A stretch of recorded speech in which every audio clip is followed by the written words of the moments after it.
Welcome to the Returning Raven, Clarity Points for Truth, where we look closer at the yoga you don't know, the one with hidden forms, worldview, sorcery, and philosophy that clouds and deceptively influences culture, church, family, and you. I'm Dr. Alana Arguello. It's time to leave the fog, get out of the gray, and into the light. Join me today at the Clarity Point.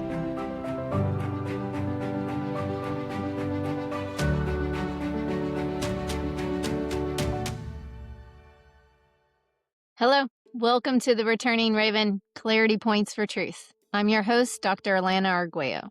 Today we are going over posture, or chapter 17, titled The Key and the Cone of Power, from my book, Unearthing Yoga's Ancient Roots, Exposing Sorcery and its Transcultural Reach, available on Amazon. Typically, when you think of a witch's hat, you might think of Halloween, pumpkins, and trick-or-treating. But what you might not be aware of is that the hat represents something to real witches. There is a reason it is shaped in a cone. But first, let's do a review of the difference between magic, witchcraft, and sorcery, and tie it into what we've learned so far about worldview and where we are at this point in our deeper dive into studying what yoga really is. Magic is you doing something within the mindset that something will produce a supernatural result from the spiritual world to your natural world.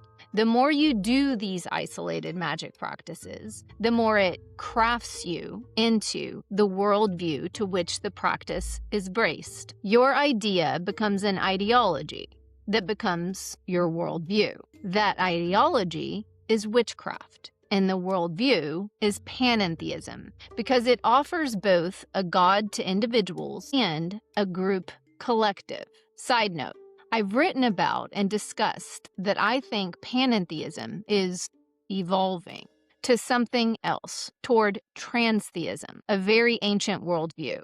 But we can go over this another time. For now, know that panentheism, particularly, rather than just pantheism, panentheism gives all a chance to have a piece of the pie. It offers a creator, the power of the individual, and the unity of the group simultaneously.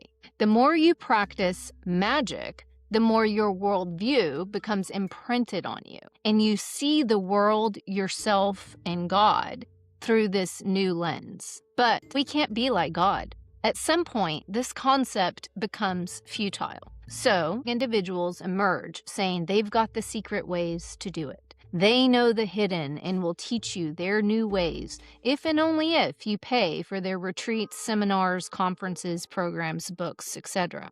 These enlightened teachers, or gurus, claim to offer a unique communication lifeline with God and want you to have it too. They might say they pull from ancient wisdom and want to share it with you.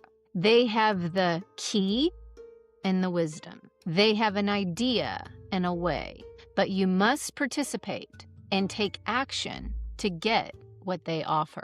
Magic becomes witchcraft, and witchcraft now is sorcery once you need teachers. These special ones start to collect more extensive groups and partner with other groups for unity. Within these groups, they can pick and choose from any of the practices, similar to the system of the Tower of Babel initiated by Nimrod. Unification is possible because yoga is still the foundation, the idea that has crafted all the practices. So yoga is the idea that produces the action of magic. Magic practiced enough becomes witchcraft. Practicing witchcraft imprints your mind into a panentheistic worldview. It becomes sorcery once witchcraft needs teachers to show more ways to improve and go deeper into the practice. The sorcerers bring all their groups together in unity. This serves their greater purpose as the success of their strength reaches its pinnacle in the cone of power, which is the rising of the energy to push momentum and force up for a cause. Tantric yoga traditions used circular mandalas for rituals and visualization practices. Isolated pagan worship within a cone of power may more easily be understood as what you know of witches in a circle. But still today, this involves chanting, mantras, Eastern meditation practices, among other things. And Wicca, that you may have heard of today, was largely influenced by the East, as present-day witches continue to use chakra work, meditation, and physical yoga, as well as visualization and other practices, to get to a state of ASC, or altered states of consciousness. Studies have shown that ASC makes people more susceptible to brainwashing. And the more a person feels they are part of a group, and the more the group grows, all being crafted and in a state of ASC, it's harder to break free in your mind from this level of influence. It's a cult mentality forming that makes it harder for an individual to break out of it, even if at times they may recognize something might be wrong with the direction the group is heading. So don't be surprised if your local yoga studio guru, sorcerer, suggests you all get in a circle, often called today mandala flow, to increase the energy in the room and promote unity. And also don't be surprised as we wait eagerly for the Lord Jesus' return that the world and even some in the church will fall under the spell of yoga and then seem to get brainwashed by the culture.